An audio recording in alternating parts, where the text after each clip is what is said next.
In the previous lesson, we learned how to import and use existing modules. In this lesson, we will focus on the other side of that process, writing your own Python modules. Custom modules let you structure your code, reuse logic across projects, and keep applications maintainable. This is a foundational skill for professional Python development. By the end of this lesson, you will be able to create your own modules, import them correctly, control what they expose, and follow best practices used in real-world Python projects. So let's understand what is custom modules. A custom module is just a Python file with reusable code. Any .py file can be a module. For example, a file called calculator.py is automatically recognized by Python as a module named calculator. Inside this file, you can define functions, constants, variables, or classes. Once created, you can import it into any other Python program. Now, let's define functions and constants inside this calculator.py file.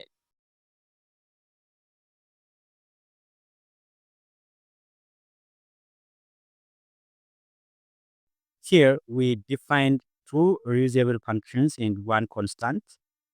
At this stage, nothing executes automatically. The file only defines behavior. For example, if you run this calculator.py, nothing will happen. Now create a file called main.py in the same folder and import your calculator module. Once imported your module in this file, you can access the functions or constants defined in that module using the module name dot notation and that function name. For example, let's access the add function from this module and we just use print calculator dot add. This function takes two arguments a and b and we pass values for each argument. For example, 6, 4. Now, when you run this main.py, it will print out the result of this function. That's 10. 6 plus 4 is 10. You can also print the remaining function and constant.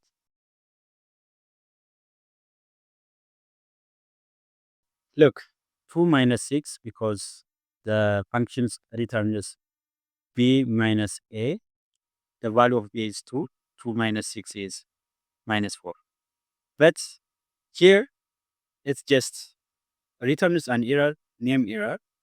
Pi is not defined because I didn't use the module name to access that constant defined in that module. So we just use calculator.py. Now the error is fixed and it's just printed out the result. That's why we use dot notation to access functions and constants defined in that module. Sometimes you need certain functions. You can do this with from keyword, from calculator, import. For example, if I want to access a specific function or constant from this module, I can list here add, comma, type.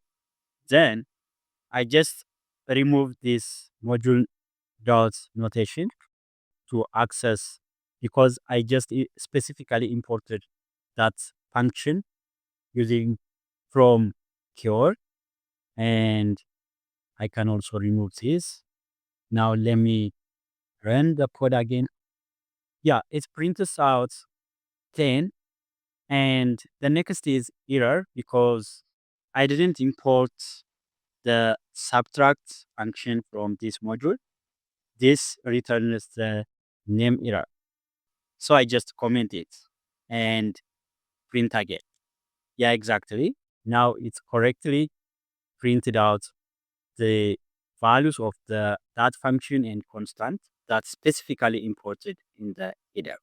This reduces verbosity, but in larger projects, be careful. Importing everything can cause name collisions.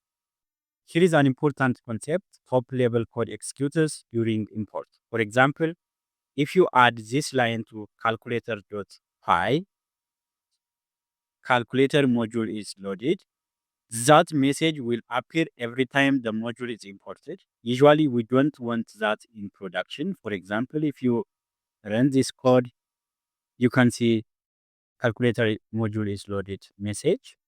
Even you didn't access any functions or variables or constant. Let me comment this and let me run again. The message always appear because this print statement always printed out when that module is imported in other program. Even if you run this calculator module, it prints out the top level message only. Calculator module is loaded. This is just for testing purpose, but if you wanna just control such kind of message and test your functions before importing into other Python programs, you can use the gender name variable. For example, if double underscore name, double underscore equals, double underscore main, double underscore. Every Python file has a built-in variable called gender name. When the file is executed directly, this gender name equals the gender main. Let's test our code.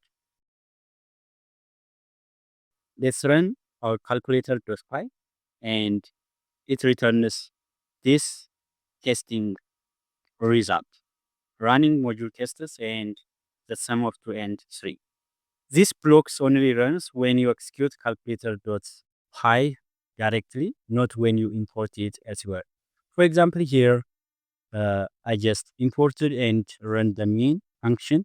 Nothing is happened except the result is accessed through this module because this is just equals the main program inside this module. So it will not be imported or returned when that module is imported in other program. So this is especially useful for testing your function before import it into other Python program.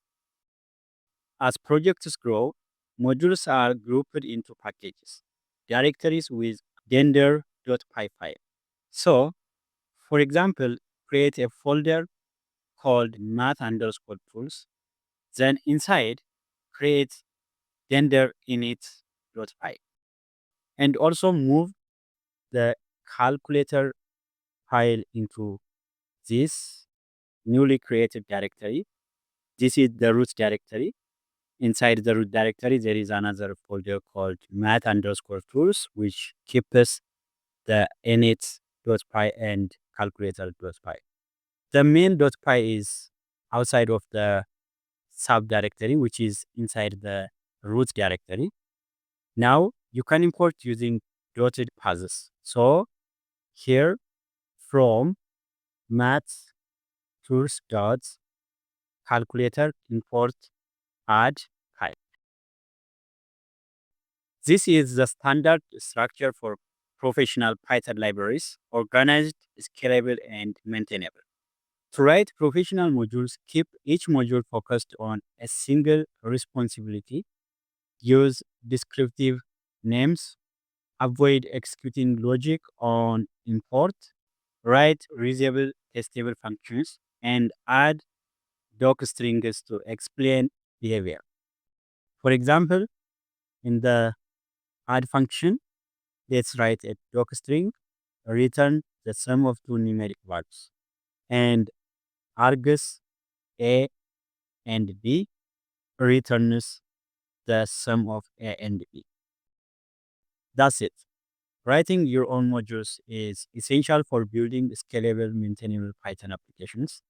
It enables code reuse, improves organization, and aligns your projects with professional Python standards.